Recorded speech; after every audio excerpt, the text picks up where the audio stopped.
So we've had a few days to digest our Thanksgiving food and Stranger Things Season 5, Volume 1. I wanted to come on here and talk about it. Stranger Things, that is, not Thanksgiving food, even though I do love stuffing. But let's get into it. Spoilers ahead, in case you haven't seen it yet. So we start out with a really big exposition scene. There's a big time jump.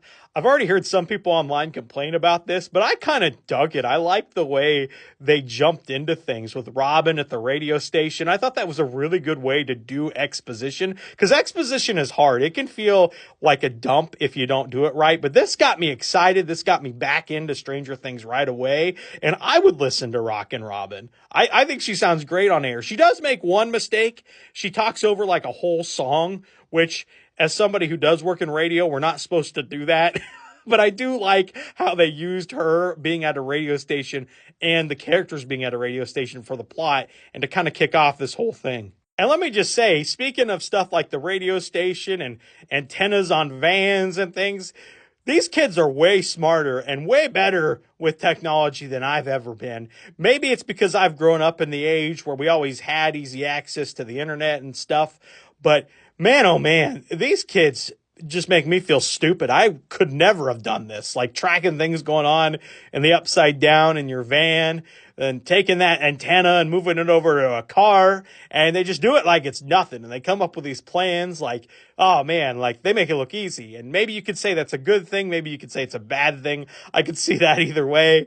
But they do make it fun and entertaining, even though they are doing all these big things that I know I couldn't have handled at any point in my life, even now as a 30-year-old. And one of the biggest, oh my gosh, moments we've gotten in season 5 so far was when the Demogorgon broke into the Wheeler's house and went after Ted and Karen. And oh my gosh, this scene was intense. It was really well paced. It was really well done. And then, of course, the Demogorgon ends up taking Holly into the Upside Down. And that became one huge plot point I did not see coming at all. I did not expect them to have another person go into the Upside Down and be trapped there, kind of repeating the events of season 1, but under a new context. But it was cool. It shocked me, but in a good way. One thing I will say from this, though, is that the Duffer Brothers are not good at offing characters. And I kind of thought this scene should have been Ted and Karen's end. I know that is really morbid to say and terrible. I always feel bad when I'm talking about taking out characters, but I thought if you were going to take out some characters and add some weight to what was going on, this would have been a good situation to do it in. Maybe they still will. Maybe they'll still be gone by the end of season 5. I don't know, but they made it look like, oh, they're just in the hospital and they made it, but, you know, they had to go through a big fight, which I don't know. I just think it would add more weight to the season. I think this would have been a good opportunity for them to do something like that.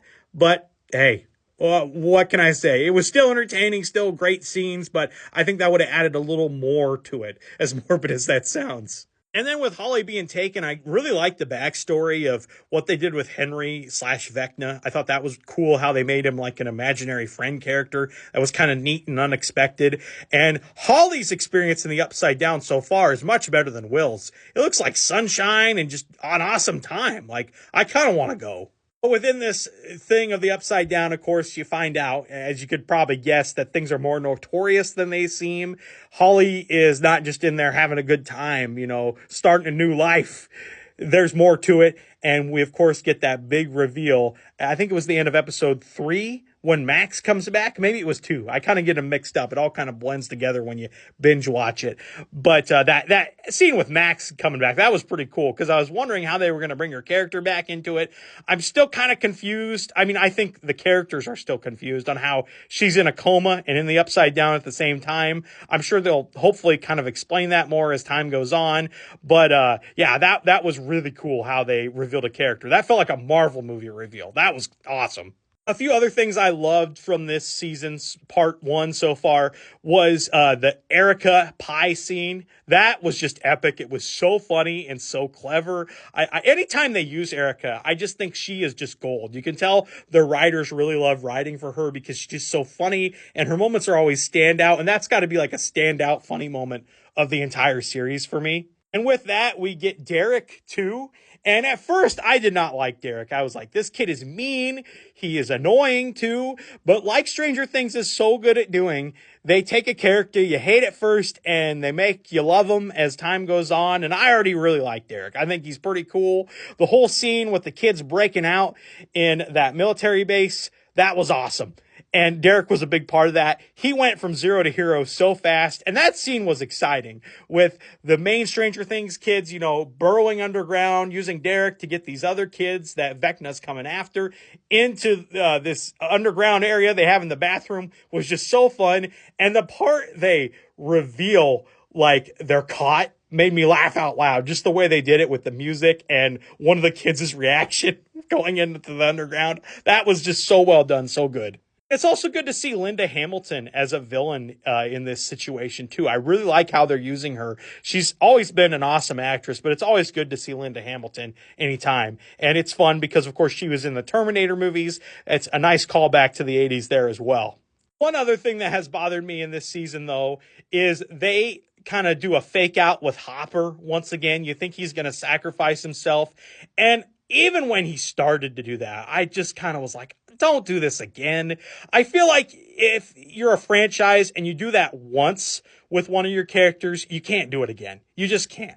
And I don't know why they thought, oh, we're going to do this again with Hopper. It just felt weird. The first time it was really well done. It was really emotional and great. Probably one of the best moments of the series. But the second time, I just wasn't for it. Thankfully, it didn't end with him being taken out. It actually ended with the reveal of 8.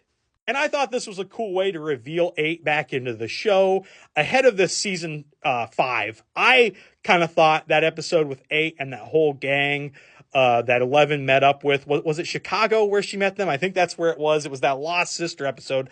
I always thought that was just going to be kind of a forgotten plot point from the show. I really did.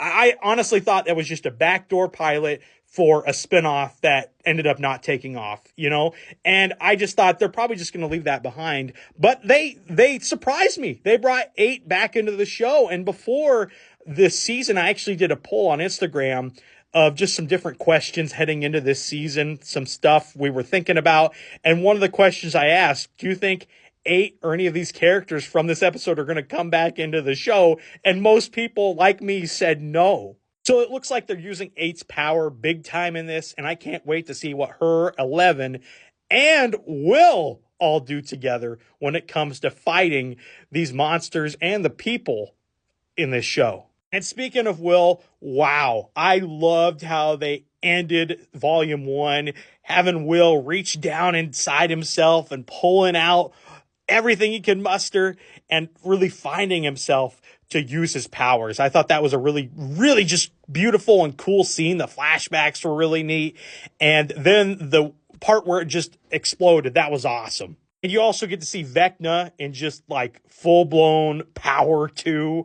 Oh man, such a great way to get us excited for the next volume. I can't believe it's like a little less than a month away. I know it's going to go by fast, but it also seems far away. The wait will be hard, but I cannot wait to see what they do next. So let me know in the comments, what did you like about Stranger Things Season 5, Volume 1? What didn't you like about it? I'd love to hear what you have to say.